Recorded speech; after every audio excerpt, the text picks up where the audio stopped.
मुंबई लोकलमधली ती. आज मी तुम्हाला तिची स्टोरी सांगणार आहे. आज मी स्टेशनला जात होते. रोजच्यासारखी गर्दी, शिट्ट्या, धावपळ आणि त्याच गर्दीत मला भेटली ती. साधीशी साडी, अर्धवट ओले केस, डोळ्यात थोडा थकवा आणि चेहऱ्यावर एक शांत हास्य.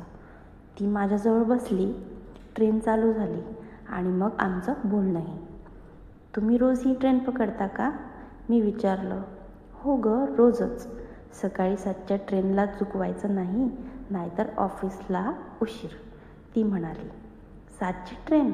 म्हणजे तुम्ही उठता किती वाजता? 5ला. घरातली कामं, नवऱ्याचा डबा, मुलाचा आवराआवर, मग स्वतःचं आवरून धावायचं. नशिबानं ट्रेन मिळाली तर वेळेत ऑफिस गाठता येतं. मी तिच्याकडे पाहिलं. ती काही विशेष वेगळी वाटत नव्हती, पण तिच्या शब्दांमध्ये एक खूप मोठी जखमेची किनार होती. थकत नाही का हो तुम्ही असं रोज? एकच क्रम, तेच काम, तेच लोक. ती हसली. थकतं ग शरीर, पण मनाला थकवायचं नाही. कारण या धकाधकीत वेळ कुणासाठी आहे? आपण थांबलो की सगळं मागे टाकून पुढं निघून जातं. पण एकटं वाटतं का? एखाद्याला सांगावंसं वाटतं? खूपदा वाटतं. पण बोलायचं कुणाला? नवऱ्याला सांगितलं तर म्हणतो किती तक्रारी करतेस. मित्रमैत्रिणी सगळे आपल्याला आपापल्या धावपळीत. ऑफिसात सांगितलं तर वाटेल की काम चुकवत आहे. म्हणून मी स्वतःशीच बोलते. आणि ही लोकल हीच माझी ऐकणारी सखी झाली आहे. मी थक्क झाले. मी रोज लोकलने जाते, पण आज पहिल्यांदा त्या ट्रेनच्या खऱ्या प्रवासीचं मन ऐकत होते. ती पुढे म्हणाली, कधी ट्रेनमध्ये कुणाशी जोरात भांडण होतं, तर कधी कोणीतरी गोड बोलून दिवस छान जातो. कोणीतरी पायावर चुकून पाय ठेवतो, तरी त्याची सॉरी खरंच वाटतं. आणि कोणी एका जागेवरून उठून म्हणतं तुम्ही बसा. त्या क्षणाला वाटतं अजूनही माणूस जिवंत आहे. मुलगा कितवीत आहे? मी विचारलं तर ती म्हणाली 8वीत. हुशार आहे, पण वेळ द्यायला जमत नाही. संध्याकाळी ऑफिसवरून आली की पुन्हा स्वयंपाक, भांडी, कपडे.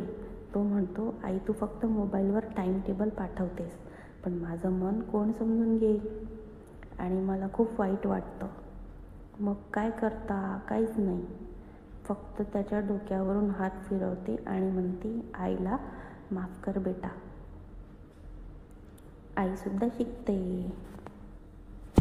मी हळवी झाले. ती स्त्री माझ्यासमोर बसली होती, पण तिचं मन कधीच एका वेगळ्या पातळीवर जात होतं. ती केवळ एक आई, पत्नी, कर्मचारी नव्हती. ती एक चालता बोलता कविताच होती. तुम्ही कधी स्वतःसाठी वेळ काढता का? सांगा ना. वेळ कसा काढायचा? सकाळपासून रात्रीपर्यंत दुसऱ्यांसाठी धावते. कधी कधी वाटतं की एक दिवस फक्त माझ्यासाठी असावा. मी कुठेही जाऊ नये, फोन बंद ठेवावा, स्वयंपाक न करता झोपून राहावं. पण ते फक्त स्वप्न असतं, कारण माझं थांबणं म्हणजे सगळ्यांचं थांबणं. मी मनातल्या मनात तिला वाकून नमस्कार केला. त्या एका क्षणात ती मला एक खूप मोठा धडा शिकवून गेली होती. पण इतक्या गोष्टींमध्ये तुम्ही हसत राहता हे कसं शक्य आहे? कारण रडण्याची परवानगी नाही गं. जर मीच कोसळले तर घर कोण सांभाळणार? ऑफिसची डेडलाईन कोण पूर्ण करणार? मुलाच्या डोळ्यातली आशा कोणी जपायची? म्हणून हसते. कधी नकली, कधी खरी, पण हसते. ट्रेनने बोरिवली स्टेशन ओलांडलं. तिला उतरायचं होतं. ती हळूच उभी राहिली. माझ्या खांद्यावर हलकंसं हात ठेवून म्हणाली, तुमच्यासारखीने आज मला कोणीतरी ऐकलं हेच खूप आहे. अजून काही बोलायचं असतं, पण वेळ नाही.